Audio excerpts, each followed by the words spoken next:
RC Aventure, toujours à la pointe de la technologie, ça vous le savez. Réponse à un abonné, enfin un commentaire que j'ai eu sur une vidéo, la vidéo du Patrol qui est là où je vous présente, avec les modifications de peinture. Et ça, je ne sais plus si je laissé le message ou pas, parce que quand il y a une nouvelle personne que je connais pas qui vient mettre un commentaire, je regarde d'abord sa chaîne. Si ce qu'il met comme commentaire est légitime, c'est-à-dire c'est un gars qui a déjà bossé, qui a déjà un certain nombre de vidéos, qui a déjà un avis bien plombé avec des vidéos explicatives et tout ça, je vais revoir la question. Après, si c'est un gars qui est même pas abonné et qui n'a même pas de vidéo et qui a lui-même 6 abonnés alors qu'il n'y a rien sur sa chaîne, c'est tout de suite douteux, quoi. Ça ressemble à des gens qui veulent juste commenter pour foutre la merde. Voilà, donc ça, je vérifie avant et je pense que le commentaire, je les viens rapidement. Alors que bon, c'était le ton du commentaire qui était intéressant, mais bon, j'en reviens sur le fond du commentaire, surtout c'était intéressant parce que lui me dit que enfin, trouve que, bah, écoute, sur un véhicule neuf, l'avoir, bousillé comme ça en mettant de la peinture, dessus, c'est vraiment dégueulasse. Enfin, grosso modo, ce qu'il disait, hein, je sais pas, je sais plus ses mots parce que du coup, le commentaire y est plus. Donc, je écoute, pourquoi pas, mais je veux dire, il y a 2 écoles. Voilà, il y a 2 écoles dans le modélisme, enfin dans le skate.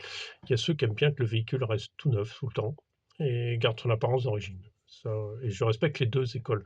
Et tu as une autre école qui, elle, bah, comme moi, qui a envie que, ben, ça me plaît pas, ça me pas et tout de suite comment ça? Je modifie. Alors il y a un gars au magasin qui aussi a pris le même, pas trop le blanc, et je lui ai montré les photos du mien, en expliquant que moi, bon, je trouvais que voilà, je trouvais que c'était plus joli comme ça. Bah, lui, j'attends ses photos, hein, je les mettrai, quelque part. Mais en fait, grosso modo, il a commencé à faire la même chose. Il a trouvé ça sympa de faire ça, alors que son truc est tout neuf. Mais c'est 2 approches différentes. Mon fils, lui, il a pas envie de toucher, surtout pas peindre l'intérieur, rien toucher. Il veut le laisser tel qu'il est. Voilà. C'est 2 écoles différentes, voilà. C'est pour ça que je voulais en parler. Sinon, ce que je veux dire aussi, c'est que, j'ai un problème, enfin pas un problème, en ce moment, je teste de nouvelles façons de filmer et des ouais, de nouvelles choses au niveau du filmage parce que je suis pas très content de mon filmage par téléphone, donc j'essaye plein de trucs. Donc ça va vous donner un peu des vidéos un peu zarbi, enfin pas bizarres, mais un peu qui changent de l'habitude. Vous inquiétez pas, c'est normal, j'essaye. Il faut que je trouve, comment utiliser, cette idée-là. C'est d'utiliser la petite caméra pour alors les ranger, alors les petites caméras là, Instago 2 là, pour filmer. Le problème, c'est que quand tu as une perche qui fait 1,50 m de long, bah, en fait, tu as le tu te rapproches du véhicule pour le filmer de plus près, pour mieux voir ses mouvements. Bah, ce qui se passe, c'est que tu as tendance à avoir le bruit du véhicule et en plus, pardon, j'enlève un truc, hem, la caméra capte des sons que tu captes pas forcément à l'oreille. Donc après, elle te les retransmet un peu de façon bizarre, des sons mécaniques, voilà. Parce que sur la dernière vidéo, c'est ça. Et sur un premier essai, je parlais en même temps, mais je me suis pas aperçu que, enfin, quand tu es au téléphone, tu es toujours à côté de ton téléphone quand tu filmes, parce que tu es pas très loin, en fait. Même si tu tends le bras, c'est pas très loin. Mais ta perche, elle va vraiment beaucoup plus loin. Et du coup, le son, quand tu parles, n'est plus audible. Parce qu'en fait, le son qui va venir en premier, c'est plutôt le son du moteur. Alors le problème, c'est un beaucoup qu'on réagit en fonction en disant: «Ouais, putain, il fait du bruit ton véhicule». En fait, c'est pas qu'il fait du bruit. En fait, la caméra, elle est plus près et moi, tu m'entends pas parce que moi, je suis plus loin. Voilà. Sinon, il fait pas plus de bruit que ça. J'ai démonté déjà entièrement, j'ai regraissé et tout, il y a pas longtemps, donc il y a pas, il crie pas plus que ça. Mais c'est voilà, c'est ça que je voulais vous expliquer. C'est que c'est juste, jusqu'au temps, alors il y a des vidéos qui vont sortir sans justement le truc. Ça va être, sans son, sans commentaire, et ce qui est un peu dommage. Il va falloir que je trouve un moyen, par une autre application, je sais pas, il va falloir que je trouve parce que je cherche des trucs, en ce moment, pour mettre des commentaires, même voir, ne pas les enregistrer en direct, mais les enregistrer. Mais c'est difficile de réagir, en temps interposé. Je sais qu'il y en a qui font ça, mais peut-être une habitude à prendre. Et qu'est-ce que je voulais dire? Bah oui, pour avoir un son plus, en fait, plus équilibré, c'est-à-dire, c'est que je te baisse le son moteur, histoire qu'il étouffe pas tous les ma parole, et que je puisse monter mon son, par-dessus, quoi, si tu veux. Mais bon, ça, faut y travailler dessus, faut trouver comment, ou sinon, faut que j'achète un micro, ce qui serait pas mal du tout, parce que le son quand même comment on appelle ça, sur ce genre de truc, c'est important d'avoir un bon son, un son bien clair, et pour l'instant, j'ai rien fait, du côté du son. Donc, je peux vraiment pas casser la tête. Mais bon, peut-être qu'un jour, il va falloir que je fasse un peu quelque chose, voilà. Donc ça, c'était la parenthèse, qui dure 6 minutes, qui dure assez longtemps. Bon, sinon, aujourd'hui, unboxing. Alors, unboxing de quoi? De pneus qui sont très peu connus, une nouveauté, chez Louise RC, et c'est des pneus, qui me paraissent intéressants. Je vous explique pourquoi, je vais argumenter mon choix et tout ça. Ce sont les Louise, ce sont ceux-là, les Enduro. Les Enduro, on va les ouvrir, d'accord? On va les sortir et on va les comparer à d'autres pneus. Je vais éviter du plastique pour pas que ça fasse trop de bruit. Voilà, ce qui m'intéresse, c'est cette structure-là. C'est du super soft, donc c'est un œuf super soft avec, fourni avec la mousse. Alors, ils paraissent ultra larges. Ça, c'est les pneus du RGT, si tu veux, en largeur. C'est énorme. Qu'est-ce que j'ai encore? J'ai des Irax en Predator. Tu vois à peu près ce que ça donne. Donc c'est encore plus large qu'Irax en Predator. Voilà, qu'est-ce que je peux te mettre en it? Bah après, les autres pneus sont montés, donc c'est compliqué de comparer ça. Mais c'est juste pour te montrer le fait que c'est des pneus super larges qui, ont, qui vont être comprimés et qui vont devenir ballons. En fait, ils vont prendre une forme ronde, bien ronde. D'accord. L'intérêt, c'est justement ce qui soit un peu différent de ce type de pneu. Ce type de pneu, si tu veux, dans le sec, ça passe très bien sur les rochers. Ce type de pneu, ça marche parfaitement. Mais je pars dans l'idée que là, maintenant, on va partir sur des longues expéditions. Donc samedi, normalement, on doit faire une longue expédition. On va trouver de la neige. La neige, de la boue, beaucoup d'eau. Voilà. Et donc, j'ai choisi ces pneus parce qu'ils sont pas connus du tout. Il n'y a rien sur Internet là-dessus quasiment. Alors c'est une nouveauté, hein, je pense.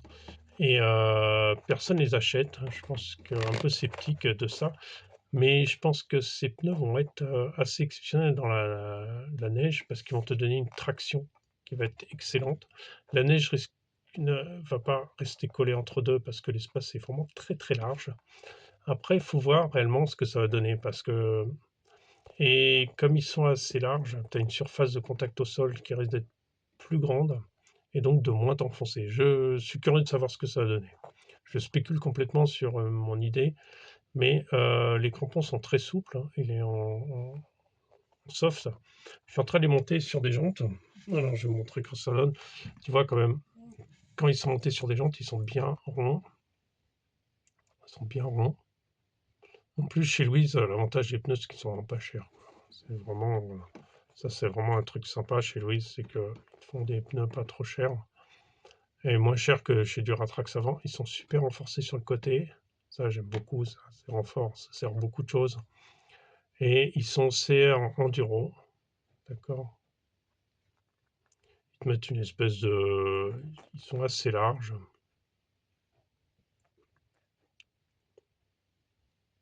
Voilà, je vous laisse les regarder un peu. C'est une structure hors norme. Je trouve pas. Et je trouve peut-être pour le sous-bois, ça peut être sympa dans cette saison d'hiver. Donc vous allez pouvoir avoir un test très bientôt. Moi, je ne vais pas les rouler maintenant tout de suite, hein. De toute façon, il est 22 heures, je crois. Donc je ne vais pas sortir pour ça. Mais je pense que ces pneus dans la neige ou dans la boue ou ce genre de choses risquent de très très bien marcher. Par contre, sur les rochers, c'est pas du tout fait pour les rochers, hein. C'est plutôt fait en sous-bois. Et je pense que ça, c'est pas un pneu polyvalent, mais ce sera un pneu orienté vraiment saison hiver. Et je suis curieux de savoir ce que ça donne. Très très curieux. En tout cas, ça promet. C'est très très gros. comme pneu, hein. C'est difficile à monter parce que ta jante, elle est pas large et tu dois vraiment comprimer, les 2 côtés assez fort. Alors je te conseille un truc, tu sors ta mousse. Alors les mousses, on va les regarder parce que les mousses, elles sont assez intéressantes. On va pas parler de ça. Tu as vu tes mousses, elles sont pré-coupées comme ça c'est cool.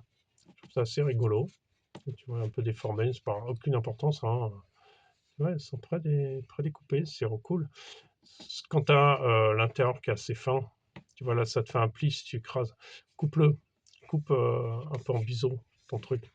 Ce sera, beaucoup plus simple à monter et ça n'aura aucune incidence, sur ton truc. Regarde, tu le coupes comme ça. Des 2 côtés, attends, je vais te montrer, que je l'ai fait sur l'autre, voilà, tu coupes, voilà, ça se voit pas, mais coupe comme ça, tu vois, en biseau. Ce qu'il y a, c'est quand tu mets dedans, en fait, ça colle beaucoup. Donc, faut vraiment bien le mettre en place, bien prendre son temps à bien mettre en place ta mousse, et après, elle bougera plus. Et de bien mettre en place ton cercle dedans pour que ça tienne bien. Franchement, faut aller fort avec ce genre de jante, hein, parce qu'il faut vraiment forcer pour la rentrée. Parce vous voyez comment il est ballon le pneu. Et je pense que c'est vraiment une structure étonnante. Il y a des pneus, alors vous allez me dire, il y a des pneus, on me demande souvent des conseils sur les pneus. Moi, jusque-là, il y a certains pneus qui ne m'intéressaient pas du tout. Pas du tout parce que le dessin ne m'intéressait pas. Par exemple, enfin bon, je ne sais plus comment on s'appelle. Qu'importe, on va passer à autre chose, mais certains dessins ne m'intéressent absolument pas. Ça, je connais ça du VTT, je connais le problème de ce genre de pneus, ça ne m'intéresse pas. Il y a des dessins plus étonnants, comme celui-là, qui demandent à être découverts, je trouve. Demandent à comprendre. Il y a une vidéo sur YouTube qui traîne sur ces pneus. Ça a l'air intéressant. C'est pas forcément dans ces conditions que je vais rouler, mais ça mérite d'essayer, quoi. Ça a le mérite d'essayer, en tout cas. Voilà, on fera un essai. Ce week-end, on part à côté de Pardubice, c'est encore assez loin, on monte assez haut. Donc je pense utiliser ces pneus. Je vais prendre, de toute façon, ces pneus-là, et je vais prendre une autre monte aussi. Je vais prendre les Flatiron, parce que les Flatiron, ils sont tout mous, ils sont écrasés. Et c'est vraiment la neige, c'est la surface de contact qui va vraiment t'aider, quoi, la glace ou ce genre de choses. Donc j'ai emmené les 2, ça pour avoir le choix, enfin, un peu pour pouvoir mettre ce que je veux. Peut-être que si cela marche pas du tout, j'aurai peut-être la chance de mettre les autres et ça marchera mieux, je ne sais pas. À voir. Mais en tout cas, il y aura un essai avec ça du point et on en parlera après. Je pense que déjà la gomme c'est vraiment molle. Alors ce type de pneu que je vais utiliser dans la neige, je les perce pas. Tout simplement parce que je vais dans la flotte dedans. Donc j'ai pas envie que l'eau rentre dans la mousse. Voilà, donc ça je perce pas. Ce genre de jante, ce genre de pneu aussi pour l'expédition, je perce pas là. C'est la jante qui est percée, hein, donc je vais la reboucher. Mais je perce pas. Par contre, tout ce qui est performance, c'est percé. Voilà, parce que regarde, tu vois là, ça devient très dur. Ça devient très dur et trop dur. C'est la pression d'air qui va vraiment tuer ton rebond de ton pneu, quoi. Voilà. Mais par contre, dans la boue, ça va, quoi. Ça marchera. Donc, il y aura des nouvelles de ce pneu. Je mets un lien en commentaire. Et vous allez pouvoir regarder un peu. Et je suis curieux de voir ce que ça donne. Et je pense que vous êtes curieux aussi. Allez, ciao, ciao. Bonne soirée.